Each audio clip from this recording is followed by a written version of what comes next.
નમસ્કાર, આપ જોઈ રહ્યા છો પંચાયત સમાચાર 24। હવે છે અગત્યના સમાચાર। દાહોદ જિલ્લાના લીંબડીમાં કોંગ્રેસની સંકલન બેઠક યોજાઈ, જેના આક્રોશ યાત્રાના સમાપન અને જાહેર સભાની તૈયારીઓની સમીક્ષા કરાઈ।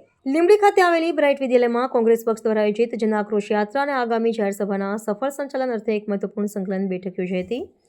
ગુજરાત પ્રદેશ કોંગ્રેસ સમિતિના અધ્યક્ષ અમિત ચાવડાના નેતૃત્વમાં શરૂ થયેલી આ યાત્રાના ગુરુ ગોવિંદ ધામ ખાતે યોજાનારા સમાપન કાર્યક્રમની પૂર્વ તૈયારીના ભાગરૂપે આ બેઠકનું આયોજન શનિવાર 27 ડિસેમ્બર 2025ના રોજ કરવામાં આવ્યું હતું। પક્ષના પાયાના સંગઠનને મજબૂત કરવા માટે જનતાના પ્રશ્નોને વાચા આપવા માટે આ યાત્રાને નિર્ણાયક માનવામાં આવી રહી છે। આ સંકલન બેઠકમાં જન આક્રોશ યાત્રાના પ્રભારી અને ગુજરાત રાજ્ય પરિવહન વિભાગ એકમના પ્રમુખ રાજેન્દ્રસિંહ પારગી સહિત વિવિધ ધારાસભ્યો અને વરિષ્ઠ નેતાઓએ હાજરી આપી હતી।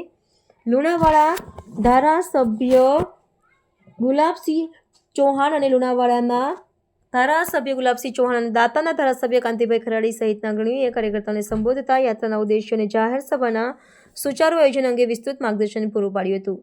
બેઠક દરમિયાન પક્ષના વિવિધ મોરચા વિભાગો અને સ્થાનિક એકમો વચ્ચે સંકલન સાધવા પર ભાર મૂકવામાં આવ્યો હતો।